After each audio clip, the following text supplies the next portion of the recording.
Saudara-saudara yang terkasih, kita hidup di tengah dunia yang penuh dengan keegoisan. Setiap orang mau menjadi lebih daripada orang lain. Yang terjadi di Indonesia sekarang ini,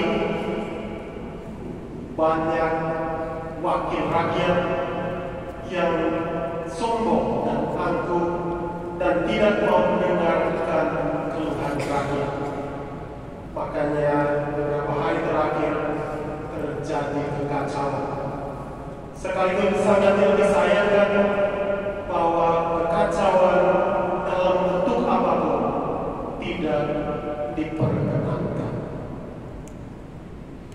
Bacaan-bacaan Injil hari ini mau memberitakan satu hal yang menjadi tolak ukur bagaimana kita harus mengikuti Yesus, yaitu kemurahan hati.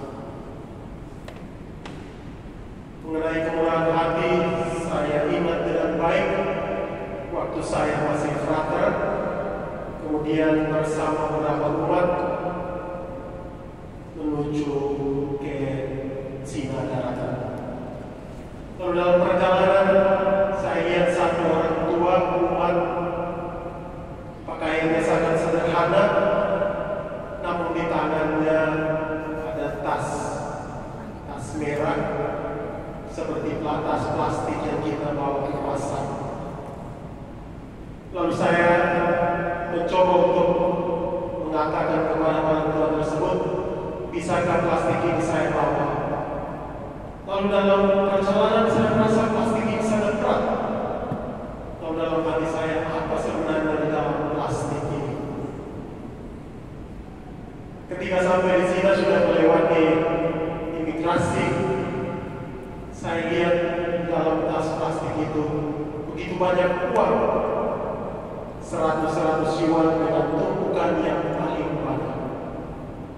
Lalu sampai di sini, ketika kami mau berkeliling ke gereja-gereja, banyak gereja yang sudah tutup. Namun ibu ini cuma mengangkat teleponnya. Lalu ketika kami ke sana dijemput, dijamu dengan begitu meriah. Lalu dalam hati saya, orang yang kita lihat sangat sederhana, orang yang mungkin dalam bayangan saya sendiri mungkin tidak punya apa-apa, namun dialah orang yang menjadi benefaktor untuk beberapa gereja di Cina. Seringkali kita melihat sesuatu, melihat buku dari covernya, tapi tidak melihat isinya. Dan dari ibu yang sederhana ini saya melihat bagaimana dia yang menjadi sederhana hanya bukan karena apa yang dia miliki, namun kesederhanaan itu muncul karena ia mengimani apa yang diajarkan oleh Yesus sendiri. Dan tokoh yang kedua, mungkin kita semua juga sudah tahu, Pope Francis. Kebetulan tahun 2018 saya berkesempatan untuk bertemu dengan beliau. Lalu dalam perjalanan untuk masuk ke dalam hall, kami diarahkan untuk maju dulu ke depan, dan banyak orang yang mengatakan Pope ini adalah Pope yang tidak terencana. Dalam arti dia bisa datang dari mana saja. Jadi kalau ketika ada apa-apa untuk ini paus kita akan masuk ke dalam ruangan, bisa saja dia dari belakang, bisa saja dia dari depan, bisa saja dia dari samping. Lalu ketika dia datang dari belakang, dan kemudian dia menyapa kami perwakilan dari tiap negara satu persatu. Dan yang membuat saya begitu tertarik dengan beliau adalah kesederhanaannya, menyapa kita sebagai seorang hatinya bukan saja hanya melalui kata-kata yang indah, tetapi melalui perbuatan-perbuatan yang nyata. Dalam cerita dengan beberapa orang, mereka mengatakan para pengawal Paus seringkali pada malam hari kewalahan, karena beliau kadang keluar pada malam hari, keluar ke daerah-daerah kumuh untuk membantu melayani dan bercerita dengan orang-orang miskin. Kesederhanaan hati dari Paus Fransiskus memberikan kita satu teladan sebagaimana bacaan-bacaan hari ini mengajarkan kita bagaimana di tengah dunia yang begitu egois, AI sebagai center, sebagai pusat hidup kita. Oleh karena itu orang katakan hidup dewasa ini berpusat pada kata I. Ada iPhone, ada iPad, ada iWatch, juga ada I, me, saya. Oleh karena itu saudara-saudara yang terkasih, 3 bacaan hari ini mengajarkan bagaimana kita harus bermurah hati. Dan bacaan pertama, kitab Sirat menggambarkan dengan baik di dalam segala pekerjaan yang kita lakukan, kita harus belajar merendahkan diri, bermurah hati. Dan dia mengatakan semakin besar kita menjadi orang, semakin kita harus bermurah hati. Dan kemurahan hati ini berpusat pada Yesus Kristus sendiri.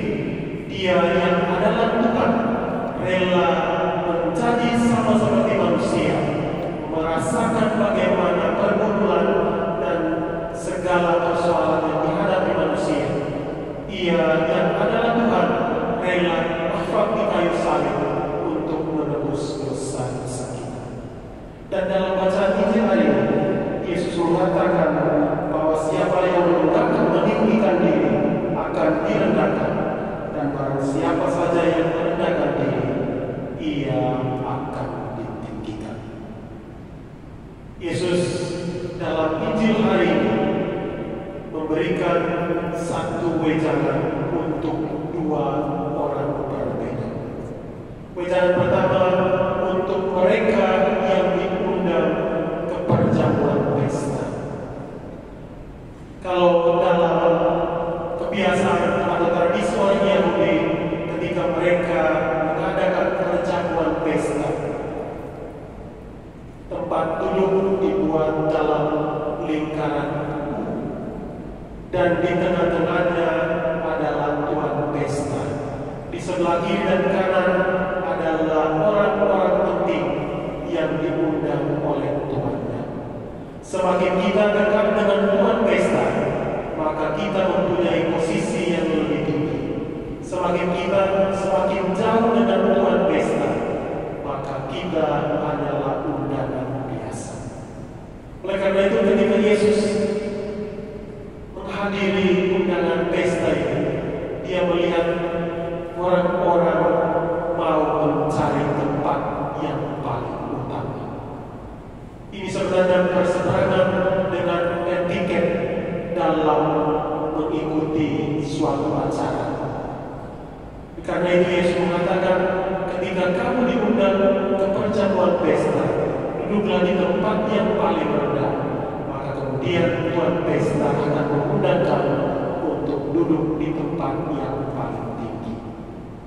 Dan nasihat yang kedua diberikan kepada sang tuan pesta. Yesus mengajarkan kepada sang tuan pesta, ketika kamu mengadakan perjamuan siang atau malam, maka jangan mengundang saudara-saudara, keluarga-keluarga, dan orang-orang kaya di sekitar, karena mereka akan membalasnya. Tetapi ketika engkau mengadakan perjamuan, maka undanglah mereka yang miskin, cacat, lumpuh, dan buta. 4 golongan orang ini dalam bangsa Israel, dalam tradisi orang Israel. Mereka adalah orang-orang yang terpinggirkan, mereka yang tidak mempunyai status sosial dalam hidup kemasyarakatan. Oleh karena itu Yesus mengatakan bahwa mereka-mereka inilah yang harus menjadi orang penting yang mesti diundang. Saudara-saudara yang terkasih, dalam tahun kerahiman ini, gereja juga mengundang kita untuk senantiasa memperhatikan orang-orang yang berkebutuhan khusus di dalam hidup keseharian kita. Kita bertanya dalam diri kita masing-masing, sudahkah kita merendahkan diri kita sama seperti Yesus dan berusaha untuk melayani orang-orang yang membutuhkan uluran tangan kasih kita? Kiranya melalui bacaan-bacaan Injil hari ini kita disadarkan bahwa kemurahan kita akan mendatangkan berkat, karena kemurahan yang hakiki berasal dari Yesus Kristus sendiri.